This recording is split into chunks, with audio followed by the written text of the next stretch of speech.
partie, c'est de dénoncer ce business sauvage. La deuxième partie, c'est de montrer qu'il y a de bons exemples à valoriser. Et c'est là que nous interpellons les populations. Aujourd'hui, celui qui veut aider vraiment les talibés, qu'il cesse de leur donner de l'argent ou du sucre ou en tout cas quelques objets qui puissent être échangés à de l'argent, mais qu'il essaie d'identifier les dara modèles.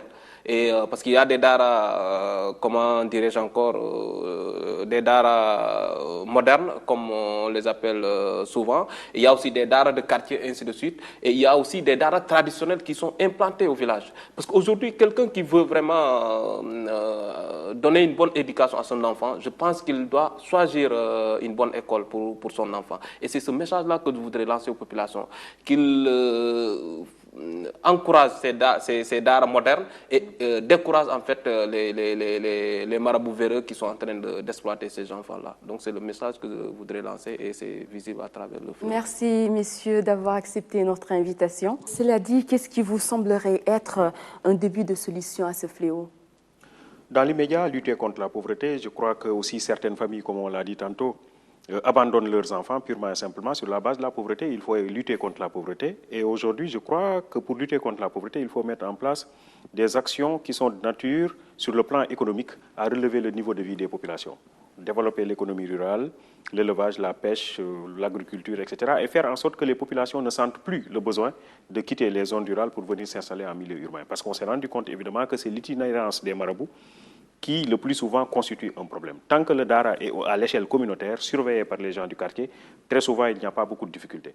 Mais à partir du moment où le marabout se déplace d'une contrée à l'autre, d'une province à l'autre, il n'est plus surveillé par la communauté et il peut exploiter les enfants sans que les parents le sachent. Donc, lutter contre la pauvreté, mettre en place un nouvel aménagement du territoire. Parce qu'en réalité, on s'est rendu compte que l'essentiel des infrastructures sont concentrées dans les grands centres urbains. Certaines zones rurales, certains milieux du pays sont complètement désaffectés. Et puis, il faut voir aussi nos frontières. Je vous ai dit tantôt que 42% des enfants qui errent dans la rue au Sénégal nous viennent des pays limitrophes. Il ne s'agit pas de boucler purement et simplement nos frontières, mais il s'agit précisément de filtrer les entrées et les sorties, notamment les entrées des enfants. Et puis, je crois qu'il y a un travail de sensibilisation et de communication de masse à développer à l'endroit des populations, à l'endroit des États, à l'endroit des intervenants. Parce que vous avez plusieurs ONG aujourd'hui qui luttent pour la protection des enfants, mais vous avez des actions qui sont plus ou moins dispersées. Donc, il y a nécessité de mettre en place des espaces de convergence entre les différents acteurs qui agissent dans ce secteur-là. Et cela pourrait permettre à terme, je crois, d'améliorer considérablement les conditions de vie des enfants. Merci à vous, messieurs, d'avoir accepté notre invitation. Nous vous souhaitons beaucoup de courage dans vos démarches. C'est un long processus. Espérons que cela inspire davantage les bonnes volontés pour qu'un jour, enfin, nous puissions éradiquer ce grand malaise social. Merci.